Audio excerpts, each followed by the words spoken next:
your marriage is your mission. And it's important that, as you know, in everything, you have to have training. You want to drive a car, you have to learn how to drive that car. If you're in the military and you have a specific career, you have to have training in order to be proficient in that career. It's the same concept for marriage. God has given us tools in His Word to train us prior to getting married so that we can be constantly ready in our marriage for whenever storms and wherever things come up. This is the Leadership on the Rocks podcast, where we equip and empower leaders like you to thrive in and create harmony between your professional and personal lives. I'm your host, Bethany Reese, and in today's episode, we're going to be talking with Chaplain Major Matt Spencer and Kristina Spencer about building resilient, God-centered marriages because stronger marriages make better leaders. Chaplain Major Matthew Spencer and Kristina Spencer bring over 20 years of combined experience in ministry, counseling, and leadership to their work with military couples and families. Matt, a U.S. Air Force chaplain with a background in security forces, provides pastoral care, spiritual growth opportunities, and worship leadership to airmen and their families, leveraging his extensive service across enlisted and officer roles worldwide. Kristina, an ordained minister, exo-marriage content writer, and certified marriage mediator, has led impactful women's ministries, young adult groups, and large-scale events while mentoring others in their faith and relationships. Together, they are passionate about equipping couples with practical strategies and biblical principles to build resilient, God-centered marriages, inspiring hope and transformation through their personal and professional experiences. Welcome to the Leadership on the Rocks podcast, Matt and Kristina. First of all, I just want to thank you both for your service to our country and for equipping and encouraging couples because let's face it, marriage does not reflect the romance movies we see in the theaters or binge watch on our streaming services. Marriage is work, but it also brings great blessings. So I'm so excited you're here to talk about stronger marriages and how it makes better leaders because it's all connected. Guys, before we dive into all the marriage and leadership goodness, can you tell us how you met and how long you've been married? Oh, so we met in 2001 in Wyoming. We've been married 21 years. We've known each other probably 23 years. 23 years. Got married, and then we spent our first year apart while I was in Korea. And that was tough. I don't recommend that for anybody, as you try to grow your marriage to be apart. Mm-hmm. But, when you're in the military, those things happen and you have to kind of adhere to where Uncle Sam sends you. So that's how we navigated our first year, was through phone calls and she was able to come and visit a couple of times. But, that was difficult as we tried to grow, together. Mm-hmm. Man, I can't even imagine, I love you so much. Let's get married and then let's immediately be separated. You don't even get that first year is so important to even figure out who you married, right? Because you're no longer dating. Yes. I just can't even imagine. So now let's fast forward 21 years later. You've gone through some seasons and you have a lot of wisdom to share, not only just in marriage, but military life, which adds so much extra pressure on there. And you've just published a book. I'm so excited about this book. My listeners know my son has gone into the military, and I just can't wait for him to have this book and to read it, especially whenever he steps into that next season of marriage. But the book is called Valor and Vows, which is a tactical guide to mission-ready marriage. I got to ask, mission-ready marriage, what do you mean by mission-ready? Well, your marriage is your mission. And it's important that, as in everything, you have to have training. You want to drive a car, you have to learn how to drive that car. If you're in the military and you have a specific career, you have to have training in order to be proficient in that career. It's the same concept for marriage. God has given us tools in His Word to train us prior to getting married so that we can be constantly ready in our marriage for whenever storms and wherever things come up. Because as they do. Man, that is so good. I heard somebody say one time, and it's so profound and it aligns so perfectly with what you're saying, is we spend, whenever, you're dating and then you propose and you're engaged, you're going to get married, we spend time preparing for a wedding. We don't spend time preparing for a marriage. Yeah. And a wedding is one day, but a marriage is, hopefully our lifetime. And it's Yes. so important what you're saying. I was telling my son that almost exact same thing. I said, you've got that car out there. Okay, what did you have to do in order to be able to drive that car? You have to have education, you have to have your license, you have to purchase it, all of these things. How many cars are you going to drive in your adult life? Marriage, God's best design for marriage is one and done. Yeah. Till death do you part. So why not invest in that? Yeah, in the military in general, we train for everything. That's why we're such, a powerful alliance when it comes to our war fighting capabilities and, you know, uh, how we represent, our country when it comes to our armed forces, because all we do is train. Mhm. We're always ready for whatever lies ahead because we spend that time getting ready, and I really wish we would spend that much time or that much effort or take our marriages and relationships that serious, and so one of the big reasons why we wrote the book was to be able to get couples to do that, Mhm. and utilize the book as a training tool, as a study or as a marriage retreat, piece of material that we can teach, or it can be just an individual read as well, but the development of it was for many different facets of building a relationship in the marriage. So it could be for a couple you're just getting married, or it could be for a couple who's been married 20 years and really need to work on a few things, maybe refine some things. So, you know, training in relationship and marriage should be just as important, if not more important than anything else, because that leads to accomplishments, and it leads to just being able to properly take care of the rest of your life, Mhm. whether it be at work or whether it be uh, with your kids, family, those type of things. So that's where that leadership piece comes in, I think. Matt says Um, that I love. He says, if you fail to plan, you plan to fail. mhm. And if you're always ready, you never have to get ready. Oh, yeah. That's So when good. it comes to the mission, that's something that's on the forefront of their minds every single day.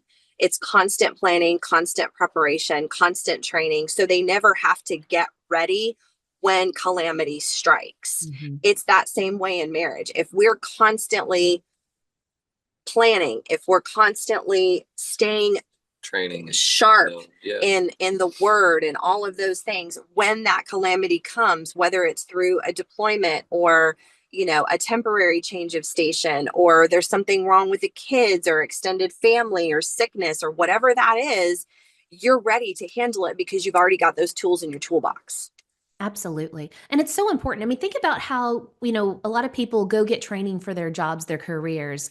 We get onboarded, all those things, and then we work on personal development Yeah. in leadership so that we can be better at our jobs. But how often do we just ignore growing and developing for our marriages, which is the most important, connection job that we have, because from our home life, everything else is going to pour out, right? How we raise our children, how we show up at work.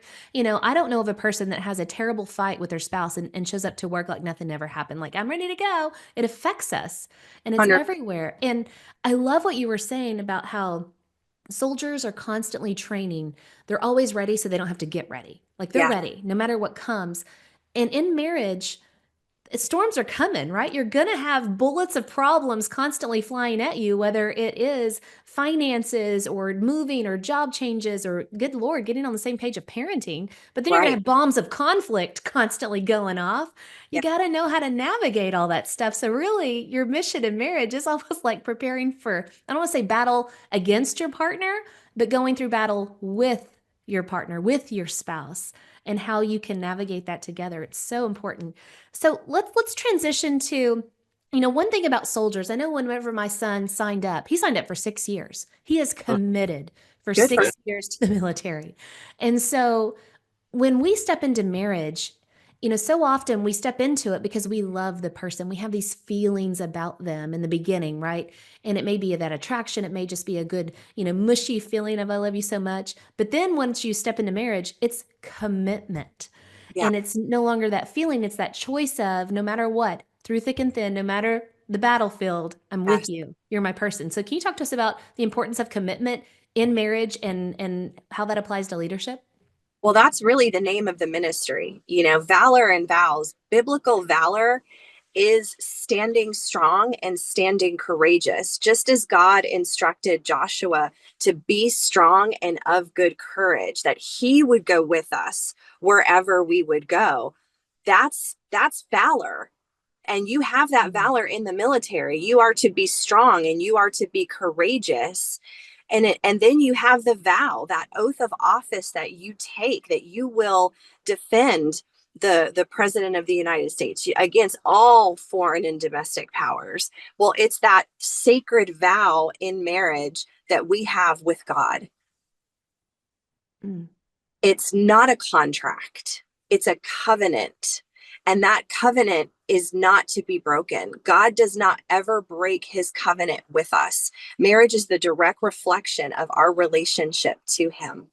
And he loves us enough to tell us that he will never leave us, that he will never forsake us. I had someone talk to me about love the other day, and they were talking about the book, and they said, it's just so simple. And I said, well, you're right. However, it's not that simple to live it out. Mm-hmm. Because when you talk about the biblical construct of covenant, when you talk about what that true construct of love is, it's literally getting yourself out of the way every single day. It's saying, not my will, but your will be done. It's saying, I'm going to love you when you're not lovable. I'm going to serve you when I don't want to, when I'm tired, when I've had a bad day, when the kids have been driving me crazy, or when he's had, the weight of his calling fall upon him, where he's had to do a death notification or a notification of one of our service members or family members that committed suicide. And yet he still has to come home and be that biblical leader and be that support system. That's the true definition of that vow, just like you make to your country. There's no like, hey, I'm just not going to show up for work today. I'm No. just not feeling it. Yeah, lives are at stake. It's crucial that you are faithful to that vow that you made, just as it's crucial that you're faithful to the vow of your marriage. Man, I love that so much. You know, marriage is hard, and you're going to go through so many different seasons of hardship. And so often we let our feelings guide us Yes. instead of letting our choices guide us. Like whenever we choose something, and like you said, a covenant, I just love that so much. It does reflect our relationship with God. Marriage is that reflection of Christ and the church. And you've got to spend time with the person to build that relationship, to grow. But man, everything you were talking about is so selfless. How do Yes. we get there? Whenever you think about soldiers, right? So many people say, thank you for serving our country. You are selfless. You are willing to give your life for our country. And yet so often are not willing to give up our where we want to go, where we want to live, the lifestyle I wanted for our spouse. We're not willing to, give up anything. We want it and we want it all, and I want it just the way I want it. And it causes so many rifts in marriages. How do we Yes. get to that selflessness? I think so for the military piece, speaking from my perspective, another reason why I think the book is powerful is because it's in military terminology. All of our chapters are kind of laid out in military terms that apply directly to marriage. So your commitment to the military that you signed up for is an oath, and your commitment to your marriage is an oath. So I think for military members, we kind of understand the sacrificial piece. We understand what it means to, get into a covenant situation or take an oath to support and defend. And I think a lot of times we start taking that more serious than we do our marriage vows and that oath.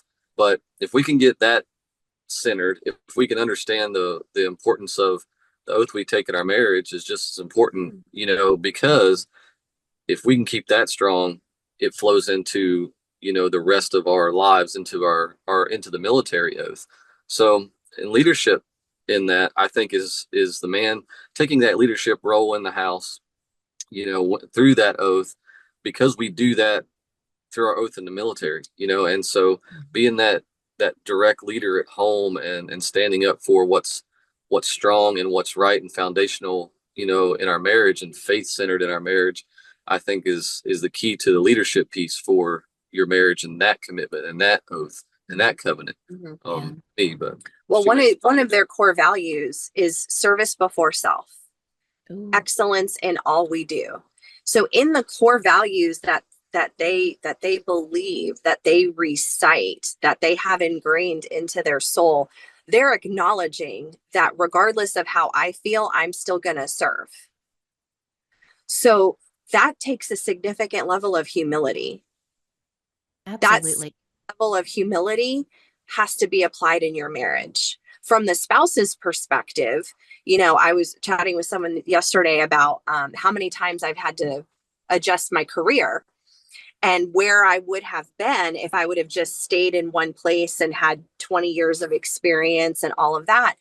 And they said, man, that's gotta be tough. And I said, it was, but God really changed my perspective when I took that to him in prayer, because that was a difficult time for me when I had an opportunity to promote and to be very financially successful, but then have to say, I'm so sorry, I'm getting ready to leave. And I can't do that in good conscience to you. That's not fair. The Lord showed me this. What I sacrificed in my career, God gave me back double in my calling. Ooh. Oh, please say that again. Please say that again. That is so good. Sacrificed in my career, God gave me back double in my calling. And there is so much there to dive into. Yeah, it wasn't the picture that I thought it was. It wasn't the 401k, stock options, great, all the things, but it was every spouse that I get to connect with, every relationship that he gives me the opportunity to speak life into, every time I get to tell my story and let a young spouse who's coming in know that she's not alone, that there is a God who is there for her, that she's never without hope, she's never without help. Those things, when I allowed myself to change that perspective, no longer did I see my role as a spouse as a deficit, but now I see it as an asset. Yeah. Because I have a privilege to ride alongside him in this journey. And that is true. Like, I've got your back, right? No soldier left behind. Whatever you're going through, I'm there with you to pick you up. But there's so much to dive into. I wish I could talk to y'all for just hours and hours. Matt, when you were talking about just that oath, that commitment, that training, all the things that the military does. It's almost like they center you. It's they almost rewire your brain and your mindset to do hard things, right? Because they have to. How else are you going to survive as a soldier?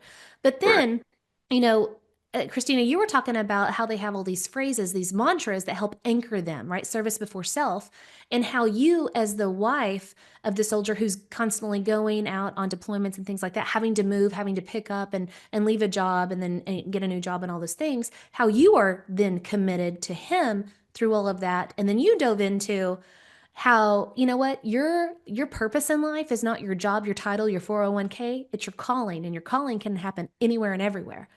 And it's with the people that you're with. There's so much leadership goodness and all of those things of how do we show up? How are we training our brains and our mindset to show up to walk through hard things and stay committed? But then how do we recognize that moments and situations don't define us because our calling is higher than that? I mean, my mind is blown, y'all. I'm so excited. Such good stuff. So let's talk about now that let's say we're through it. We have a mindset of commitment. We're going to show up. We're going to serve, be selfless, be humble. But you know what? The battle's coming. The pressure is coming. How do we thrive under pressure? I would say, for the spouse's perspective, first and foremost, don't forsake your military community. What I've seen over the last 25 years has been kind of a deterioration in the spouse's engagement into the military community. And there are many, many, many reasons for that. But geographically, where we are right now, many, many people don't live on base anymore. So they think, oh, well, I'll just go, have my groceries delivered, or I'll just go to, this or that, and not really go on base for those services that exist for us.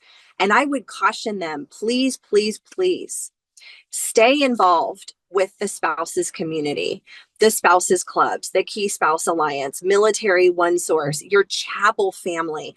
Why? Because we speak the same language. Mm-hmm. My sisters that I have had during the course of our time, those were my ride or die family members when I didn't have my family members. Yeah. And not because my family didn't or did want to be there. Geographically, it wasn't possible. They can't go to, if you're in Alaska, they just can't go and be there for you when you're sick. That's not realistic. That's not logical. But yet my military sisters watched my son when I was so sick I couldn't get out of bed, or vice versa. Help me pick him up from school when he's gone, or, whatever the circumstance is. So I would say definitely, please, please hear my heart. Don't forsake your military community. Stay involved as best as you can. There are resources that are there for you. Take advantage of them, because when those seasons happen in your life, that community just gives you a daily reminder that you're not walking this thing alone. Mm. And the Isolate devil so bad wants to isolate you, right? 100. Nobody understands what you're going through. Nobody's going to get it. Stay over here, don't engage. And, whether you're in the military or civilian life, like whoever is, it's almost like seasonal. If people go through battles, right? One spouse is going to go through a hard season and the other one's kind of on the outskirts. And it's like, man, they're not able to pour into us, right? The people that are not in battle, because they're pouring into the battle, trying to solve it or win or whatever. And that the purpose of community, way to hit the nail on the head of that. You are never alone in those circumstances. There are people who understand what you're going through. Reach out. Do not isolate. That's exactly where Yeah. the devil wants you to be, in isolation. So, Matt, talk to us from the military side of the one going out and doing battle, knowing that your responsibilities at home are you're not able to be there and take care of. And I'm sure that brings a lot of guilt, but also you're out there with your brothers, right? And your sisters in battle. Like, talk to us about how thriving under pressure whenever you're the one in battle. I think having conversations with your spouse, well in advance, and staying on the same page, communicating well with your spouse. That way, when those times do arise that you have to potentially leave for a while, or you have to, work a certain amount of hours to accomplish a certain task, mission, that you are on the same page with your spouse and they understand that commitment. And that's where a lot of our folks seem to, have some issues or make mistakes, is they enter into this, with an understanding that they may not have to be a part, or they don't understand how to do that. Mm-hmm. And having those conversations early are important, and talking about with your spouse, what are we going to do if you do have to leave, or what's life look like with the kids, or financially, what does this look like? That way you're on the same page. You have a game plan, because for every other piece of life you have a game plan. Typically in the military, we're planners and executioners. We have a plan and we see that plan through. That's how missions work, and that's how it should work in your marriage and in your relationship. So I think for us, we have to sometimes drop everything and focus on our task. Yeah. And what's important for us is having the latitude and longitude to do that from home, and having that, I don't want to use the word security, but it's more of a, knowing we have that love and we have that dedication, we have that, backing from your spouse and from home, because that enables you to work freely Yes. in your mission and in what we're trying to accomplish, task wise in the military, whether it be a training environment or a real world scenario. We have to be able to focus on that, because we're responsible for other people, not just ourselves. And like I said, as a counselor, a lot for our couples, where I kind of see that go south is a lot with our younger couples, because they don't understand that commitment yet, maybe. Yes. Or they come into the military not understanding that both of you are taking the oath, essentially. Yes. Because, whether you're serving or not as a spouse, you're still heavily involved with the mission and the military in general, because you're susceptible to wherever your other spouse is going, or whatever they have to try to accomplish in their career field. So you're riding that journey too. Absolutely. And I love it. The heart of what you were saying, that the proactive conversations, Yes. I think in pictures and things, and we lived in Houston for 15 years, went through several hurricanes. And I'm like, in marriage, you're going to have the occasional tornado, something that hits you did not see coming, right? You're going to have Yeah. a problem attack your marriage you didn't see coming. But for the most part, you're dealing with hurricanes where you have about a week to prep. If you just Right. have those proactive conversations and support each other. And one of those things is, and I think a great conversation to have is, take divorce off the table. Like, if 100%. you just say, you know what, divorce is off the table. So yeah, we're going to go through hard times. We're going to go through storms, but divorce is never an option because we're committed to each other. And like you were talking about, Matt, going out, I can't imagine how difficult it is for someone leaving their family, knowing they're leaving a burden to the people they left behind, because now they have to do it all, with themselves, and hopefully lean on community. But then you have a mission to go do too. Like, that stability, that comfort of knowing, you know what, my house is going to be okay Yes. because divorce is off the table and we're committed to each other. And there's that selfless serving on both sides of that. And it's so good. Your book, guys, I mean, not only aligns just with marriage and military, but man, the leadership principles, like, again, proactive communication. It's Yes. amazing what it does for you. Yeah. Um, all right. So we've talked about preparing. We've talked about commitment. We've talked about, how do we kind of lead through and thrive under that pressure. So now let's talk about endurance. Let's talk about the long haul, right? When, Yeah. you know, it's a marathon, not a sprint, is a popular phrase. So how can we have long-term success in our marriages, and how does that just fill over into every other aspect of our life? We talk about that enduring love, and one of the things that, that Matt and I learned throughout the course of our marriage, we're on the same team. Oh, And that phrase right there has revolutionized our approach. When you think of sports, Matt's an avid sportsman and sports fan. He can articulate it so much better than me, but just the team structure. I remember Matt saying to our son, you're a fourth quarter player. That means we don't stop until the game's over. yeah. That means we don't lose momentum. That means we don't get lazy or complacent, even if we're winning. Even if there's a large margin and the score is 30-0, we're still finishing the fourth quarter. Mhm. And that is the mindset that we have when it comes to enduring love for the long haul. We're not done until we go before the Lord. There's always going to be something for us to do in our marriage and in the mission of our marriage. The importance of vision. Habakkuk talks about, or I'm sorry, not Habakkuk. He says, write the vision, make it plain. But then also in scripture, where there is no vision, people perish. If you don't have a vision for your marriage, you're going to have issues. What does that vision look like? Well, what is your vision financially? Where do you want to see your family in 20 years? Where do you want to see your children in 20 years?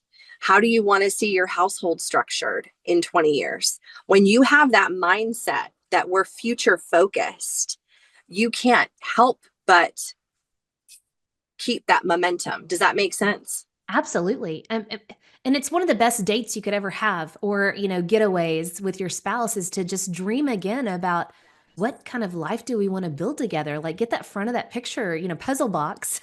And so you can build it. And I think it's so important. That's one of the things that we've talked to our couples about is, okay, what do you want your military marriage to look like? Yeah.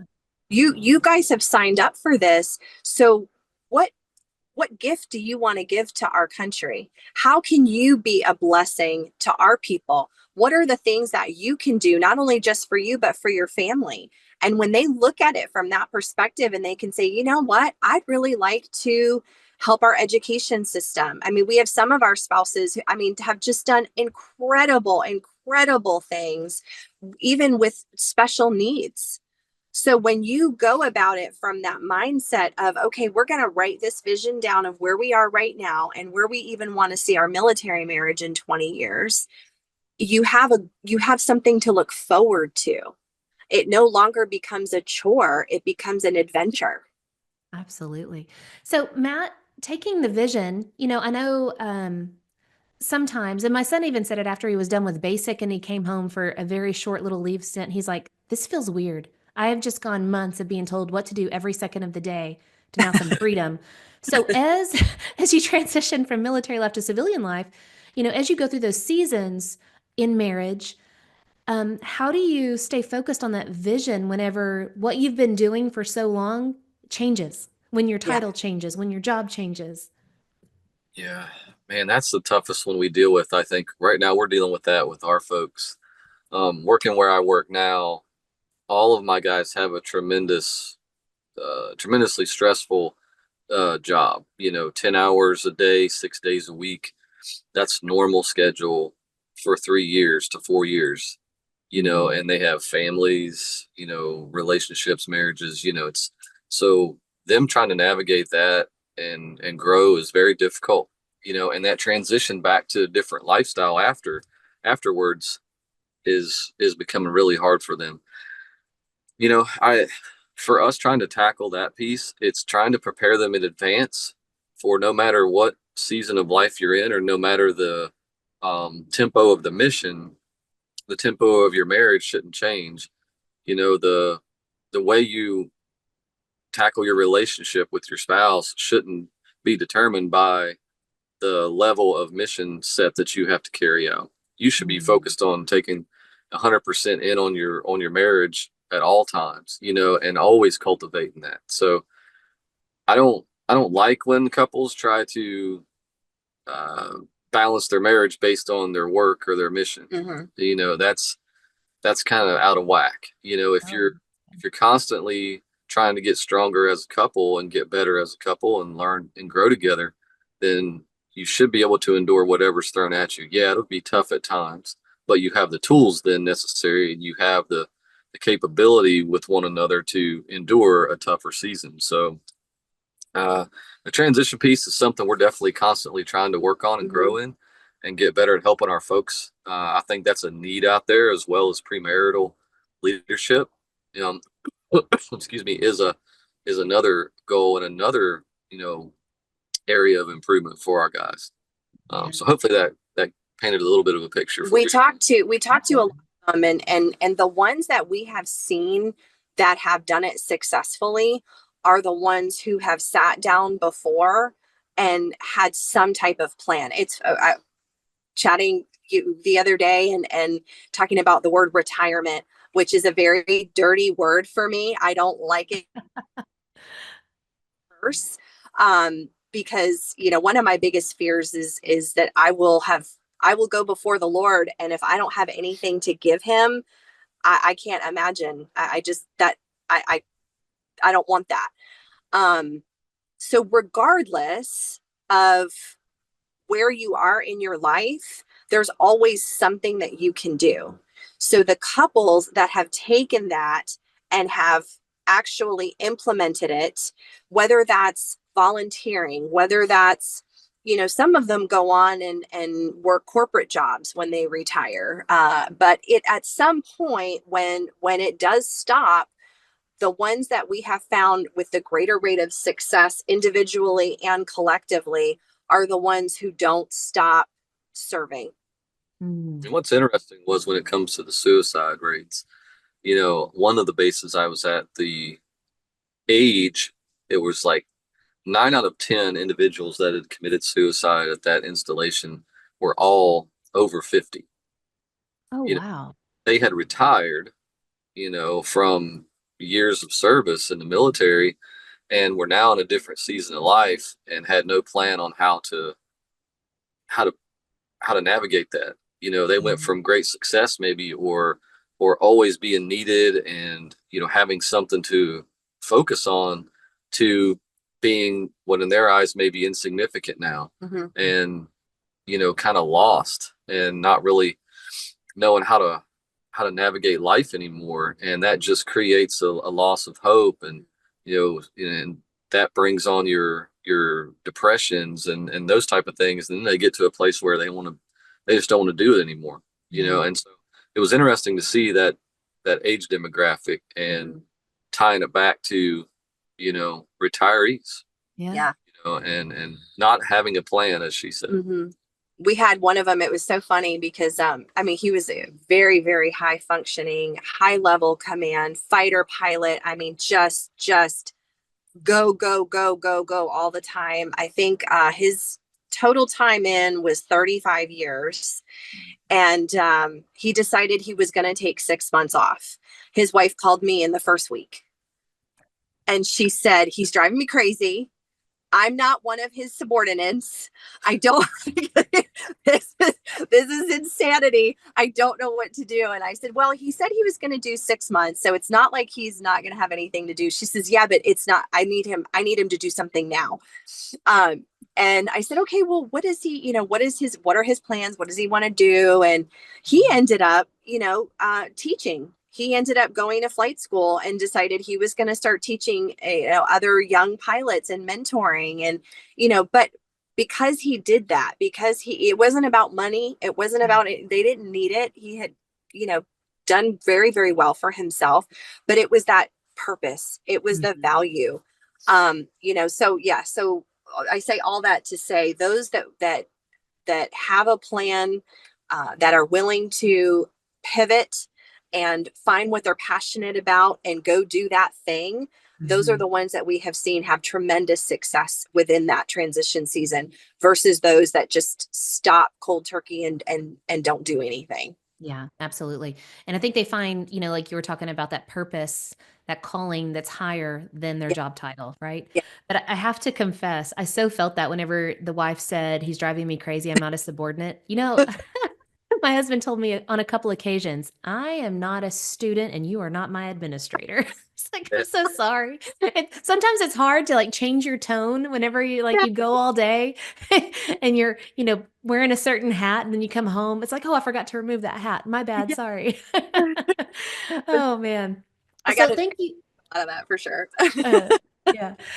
So thank you so much for just everything that you've shared. So in thinking about all of the wisdom that you lay out, the tactical, practical application for building a stronger marriage in Valor and Vals, what are some key takeaways for our listeners that they need to apply to grow in their leadership in their marriage?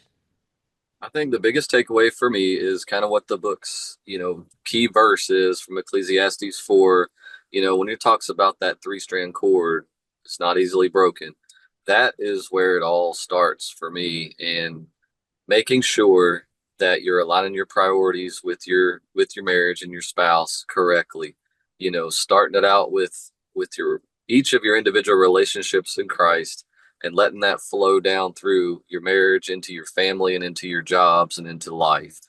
Don't get those priorities mixed up. That's honestly where I see the majority of the mistakes in counselings with couples is it's just a misalignment of their priorities. A lot of times it's nothing significant that's happened that's causing their issues. Every now and then we get that, but typically it's just a misalignment in life, and honestly, that will throw you off. If you don't have God at the top of your marriage, it's going to throw you off. And and a lot of our couples don't get that, right off the bat, and you have to kind of show them and guide them and teach them about, having a personal relationship with Christ first. So I think that verse, Ecclesiastes, is based on that and understanding and running your marriage through as a three-strand cord with you and the Lord and your spouse. Just kind of, if you picture all giving each other a hug at the same time, that's how it should look. Yes. That's right. So for me, yeah. So good. So good. All right, guys, what is one poor decision you would warn our leaders to avoid? Don't do this one thing. You're better than that. Go ahead. Okay, so I'll not say being transparent would be. That's a good one. Would be for me. Be transparent in your leadership as in the marriage. Be transparent in your leadership to your folks. You know, Mm-hmm. show them that you're willing to be the first boot on the battlefield and the last boot off of the battlefield. Yes. Lead by example. Yes. And that's why we wrote Valor and Vows the way we did.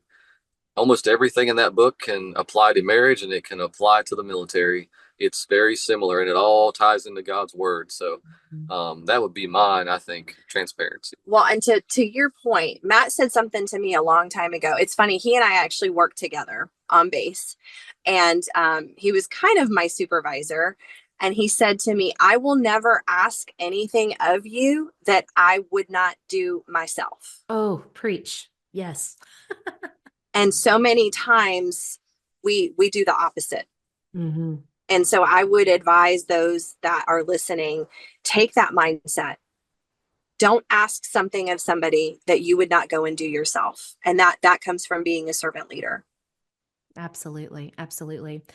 Well, Matt and Kristina, thank you so much for being here and sharing about your book, Valor and Vows. Where can our listeners go to learn more about you and your book? And where can they go get your book, Valor and Vows? Oh, yes, ma'am. So we have our website, www.valorandvows.com.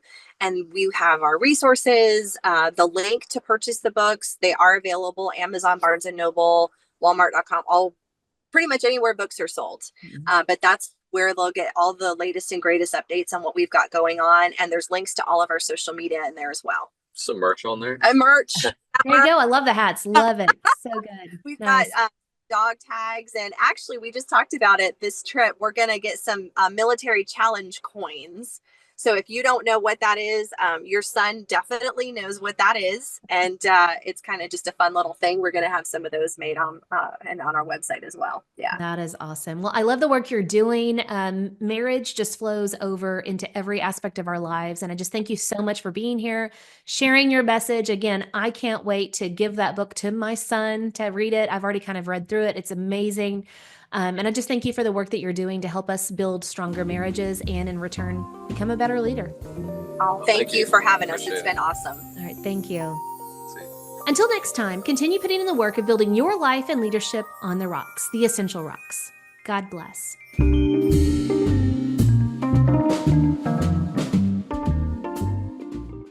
Remember, the most essential rock you can build your life and leadership on is the rock of Jesus Christ. Today's Bible verse comes from Ecclesiastes 4, verse 12.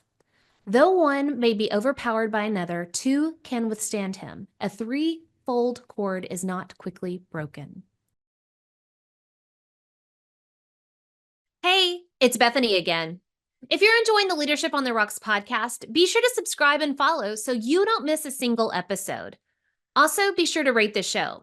We hope to earn 5 stars in serving you in leadership, and through your ratings, it'll help us get the word out about what we do here at Leadership on the Rocks. If you feel this podcast is helpful, be sure to share it with your friends, family, and coworkers, or anyone who wants to grow in leadership, but also have harmony between their work and home life. Thanks, and I'll see you again in the next episode.